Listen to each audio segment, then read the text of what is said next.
Super Review Show here. This is our Rock Talk episode. This is our Bon Jovi's Slippery When Wet episode. How rude am I? This is Bill. He's here. This is Kyle, the Forehead. Subscribe to their YouTube channels, by the way. Movieaholics Productions. Movieaholics Productions and the Forehead. We got plenty of good stuff coming up. We just have a review of Avengers Infinity War. That's right. No, I'm not going to do that for you. Not do that. I haven't seen it yet. Yeah. But today is our Rock Talk, and we're going to talk about an album that is truly amazing in every sense of the word. One of my favorites. One of the best. We're talking about Bon Jovi's breakthrough album from 1986, Slippery When Wet. I think this was his launcher. It was his breakthrough. Yeah. And so let's go through the song rundown, shall we? Let's go. All right. Let It Rock, You Give Love a Bad Name, Living on a Prayer, Social Disease, Wanted Dead or Alive, Raise Your Hands, Without Love, I Die For You, Never Say Goodbye, and Wild in the Streets. That is quite the lineup. Yep. If I do say so. I mean, I'm going to go first really quick, right? Yeah, go ahead, man. I'm going to say Let It... Out of all of these, the ones that I know by heart, I know six of them by heart. Let It Rock, You Give Love a Bad Name, Living on a Prayer, Wanted Dead or Alive, Raise Your Hands, and Never Say Goodbye. Those are the ones that I know the most. The other ones, such as Social Disease, Without Love, I Die For You, Wild in the Streets. I know I Die For You. You do. Yeah. Okay, I'm going to spare you my singing, but anyway. But... I think that is actually a very underrated Bon Jovi song, I Die For You. Really? I really like it. So, I firmly believe that... I have both the CD and the vinyl. Of Slippery When Wet? Yes. Oh my goodness, I have to get that. Shout out to my friend Dan from New Paltz who gave me that vinyl. Shout out. Dan, you're awesome. So, well, let's talk about it for a second. Let's talk about it. So, Bon Jovi was just breaking out of the scene in 85, or 84, 85. And this was 1986. And this album... Look, you want to talk about number ones on the Hot 100? You talk about Living on a Prayer, You Give Love a Bad Name, and his two later ones of his next album, Born to Be My Baby, and I'll Be There For You. Well, those are on his next album. Let's talk about this one for now. Two number ones that every single person at a karaoke performance knows. Living on a Prayer. And believe it or not, on here it's listed as the third song on the album. That's actually how it was listed when it came out. It was listed as, because the way it works is that when they make these songs, they start off as this regular song on the album, like wherever they may place it. And then it becomes a single. And then when they release it as a single, that's when it gets what's called charted. Yeah. And then it goes up the Hot 100 or down the Hot 100 or up and down, up and down, up and down. And if they hit number one, you're automatically making millions set for life. Put it that way. Yeah. So, and he has 4 of them over his whole career. Holy crap. Yeah, I agree. As my people say, holy shite. As my people would say. So, and I mean, this is an album to shot at the Hot 100 as well as the Billboard 200. Yeah. And you want to talk about like karaoke performances, Living on a Prayer. I mean, you want to Google, YouTube very funny things. Oh God, have you sung that song at a karaoke bar? I tried singing it, but it didn't work out. So that's a whole other story. Is there a video of that somewhere? No. It's not that way. So both you want to talk about Living on a Prayer. Let's start with Kyle. Actually, if it's okay if I started with Wanted Dead or Alive real quick. Go ahead. I actually remember the first time I heard this song, and you're gonna be all disappointed in me, but I remember it from the Scooby-Doo movie. That was the first time Wait. Oh my God. Remember with Fred when he was on the motorcycle? Oh my God. I actually My dad was like, Kyle, you need to know this song. Wanted Dead or Alive. And then I became obsessed with that song. That was I loved that song all through my childhood. That's fantastic. But that was the first time I heard that song. Maybe the first time I remembered it. Maybe I just didn't remember it. Yeah, but this was when I was very young. Well, I remember. You know what I mean? I remember hearing that song. Sorry to interrupt you, Kyle, but I remember hearing that song. Big exposure I got to it. Remember the show Deadliest Catch? Yeah. Yeah. Yep, you're there right. was a theme song for that. Oh my God. And also, one of my cousins loved that song too. My personal favorite on this album is oh my God, I have to really think about this. Wow. Raise Your Hands is kind of like one of those 80s rock hair anthems, like Raise Your Hands. But I will say there is a Never Say Goodbye, man. Never say. You heard that? Yeah, I've heard of that song. Yeah. Yeah, like that is. Oh my God, it's beautiful. And for like an '80s hair ballad metal thing, Yeah. it's really good. And if you listen to the opening, it goes dun.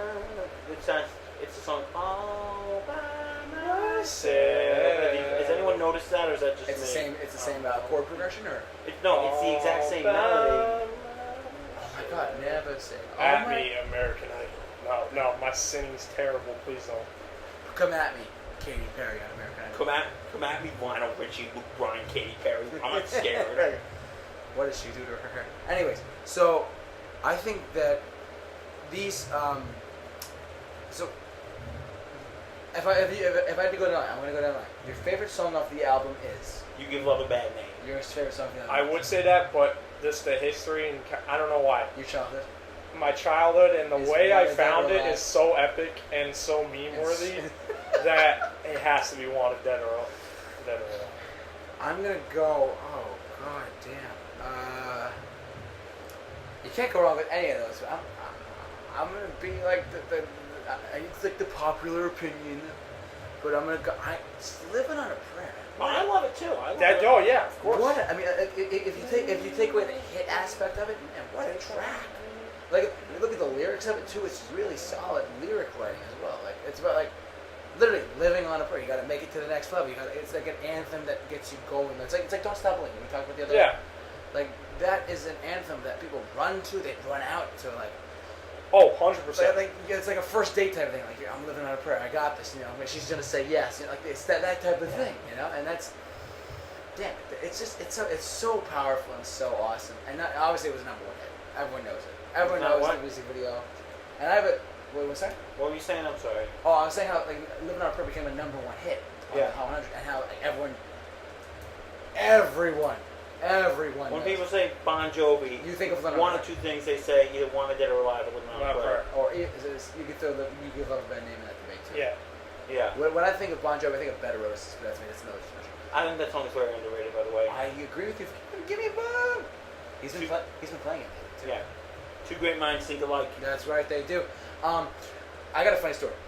Joe, I love My that dad story. saw Bon Jovi on this tour Really? in New Year's Eve, December 31st, 1986, at the Brendan Byrne. For those of you who are younger than me and don't know what the Brendan Byrne Arena is, it's now the Prudential Center. So he saw the Prudential Really? Center. Yeah. I'm older than you and I didn't know that. That's right. How funny is that? So the story goes that my dad was in the second, because back in the 80s, when life was awesome, Of course. of course. The 80s. Like Bon Jovi, in the music video, if you go look up the music video for Living on a Prayer, he's flying out into the audience. You all know what I'm talking about, right? If you've seen the music video. My dad's seats in the Brendan Byrne Arena, Prudential Center, were in that section. Wow. So he you can't see it. There's a table in front of you. So when he sung "Living on a Prayer," he's singing it, and he flies out to my dad in a sense. And he was like that close, like wow, holy shit, that's awesome. And I said, Dad, I hate you. You're so lucky. God damn you. I was like so like flipping out because he did that. He doesn't do that now, of course. He's almost 60, but you know, or like 55, 60, something like that. But he still got it. I am going to go see him later this month at Maddox Square Garden. Right? And what? Next week, right? Oh my God, next week. I'm jealous. I know you guys are jealous. I'm sorry, but it's massive. Damn you, school. That's all I could say. Curse you. You give me so much, yet you take so much from me. Education got to me. No, but like, and so he my dad remembers that so clearly. That the section he launched out to was his section, and he remembers that so clearly.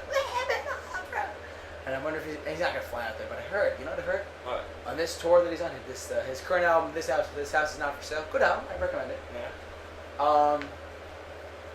He's doing this thing apparently where he's singing two songs in the audience. Like there's a microphone. I saw that on the news. And You saw that on the news too? Yeah. Oh my God! So like, okay, there's this. Whoa. Whoa. There's this microphone stand within the.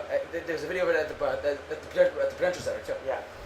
He's there, and he's got the microphone, and he's singing "A Bed of Roses" off another album, and in the audience, and the woman, he grabs some woman, and he's like, he dances with her to the song while he's singing it, and they're like, oh my god! Like, and That's pretty cool. the crazy thing though is that because if you're looking at the stage right on the Prudential Center, that was in the back right section of the Prudential Center. Oh, really? Yeah, because based on where the camera was. I have tickets in the back right section of Madison Square Garden. Nice. And I this was completely unplanned. I didn't know like he was going to be doing this, this like the tour. But if I got a high five, I'll let you know. Yeah, sorry, really quick. Sorry. Isn't that crazy? Yeah. My friend Bon Jovi was his first concert. Really? Yeah. And he told me the story that he has his hands up and he like does the whistle thing, and then he puts his hands down, and then true story. Yes. Sean Daly, if you're watching this, confirm to tell them I'm not crazy. Jump in the comment section. Go ahead. John Bon Jovi goes, son, you better put your hands back up right now. Directly to him? Yeah. He goes, thank you. Wow, that's crazy. Direct contact. Holy crap. And he's telling me, he goes, Yeah. I'm watching the thing, holy shit, he spoke to me. Oh my god. Like, I'll tell you what, if something like that happens next Wednesday, Please tell us. I'll take a video, man. Because everyone's gonna have their phones out. Instagram it, bro. And we're gonna sit Instagram here Live. and we're gonna sit here and I'll say, Bill, Kyle. and we're gonna sit here in a lot of jealousy, aren't we, Kyle? Yes. And we're gonna hate you. We're the Bon Jovi's New Jersey album. I can't hate you, bro. I gotta support my friends. Nah, we're kidding.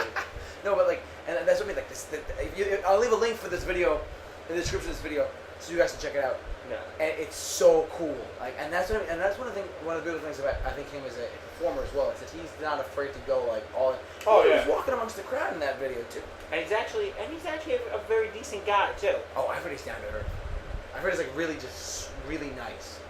I've heard that. Did you see like a couple years ago they had his thing with his house, Oh, and they were like doing a tour of his house and saying, this is my feeder room. And then somebody says, do you make your kids watch your movies there? He goes, only when they're bad. And then you know what? No scandals. You've been married to the same woman. You've married your high school sweetheart. You've been married for like 30 years. that's not a true fact. Yeah. He said, no drugs, no scandals. No. And he goes, I'm so clean I could have run for political office. Wow. Ah, love that guy. Yeah, but yeah. I think this album is absolutely great. Oh yeah, and like if you hadn't heard Slippery When Wet, what the hell are you doing and watching us here at like 11:30 at night record this? Do Turn yourself off a your favor. Katy Perry. Turn off. Katy Perry's hot, but yes, turn off your Katy Perry roar crap shit or whatever you want to call And it. go listen to this. Go listen to Slippery When Wet. The whole album's on YouTube. All the tracks are online. You can look up videos of him singing it and frolicking around on stage or whatever.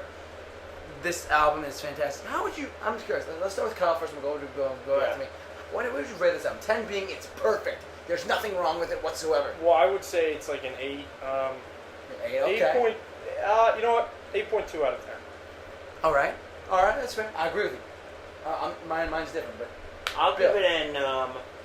I'm thinking about giving it an 8 too, because like the only really big, I know the big ones, Live on a Prayer, Wanted Dead or Alive, You Give All the Bad Names. yes. The only, I do like I'll Die for You. I do like Let It Rock, and I do like Never Say Goodbye. Thank You. Yes, right. Yeah.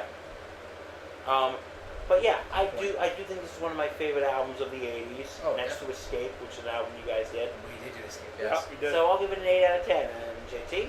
I'm gonna give it an 8.5 just because to me Bon Jovi kind of runs in the family a little bit. A little bit of some extra leeway in there, but Bon Jovi is one of these bands that usually like the last stretch for classic rock and stuff like that. Yeah, you're right. In my- You're definitely right. Guns Why N' do you say Roses- that? Well, because I mean, after him and Guns N' Roses, the grunge movement took off. Yeah, grunge really. Yeah, Alternative the classic rock kind of like. It didn't die out, but like, it went under the radar. A little. Yeah. No, I agree with Which that. is fine. I mean, the grunge movement was great, and the Green Day came out of that, Pearl Jam. Yeah. That's the one I think. By the way, the average score, for the album, 8.3. Wow, we're all on point. Yeah. I was just a little bit higher than you guys. I think 0.5, but definitely, yeah. So, but yeah, so that has been Rock Talk for this wonderful time. If you have not listened to Slippery When Wet, the link for the whole album is in the description of this video. Turn off So your Katy Perry roar crap and listen to it. The Roar is a great video. I know you guys have all had fun to it. We are intellectuals. We are intellectuals. Our minds We are love so big. We're just We are amazing. we are woke. We Yes. woke to something amazing called Bon Jovi. But seriously, thank you so much for watching this video. Bill, make sure to subscribe to Bill's channel. Movie Qualix Productions. Again, link for it is in the description of this video. Kyle, the forehead. Where can people find you online, by the way? On Instagram, Kyle Pushing 16 or the forehead. Oh yes, and you can find me. You can find me on Twitter and Facebook simply at the Super Review Show, and on Instagram at JManOffTheRock, pun intended. So thank you so much for watching this Rock Tug episode. Look for the rest of our videos coming soon, and don't forget to like and subscribe and hit smash, stole it, that like button. Thank you so much for watching the video. You guys are awesome. Rock on!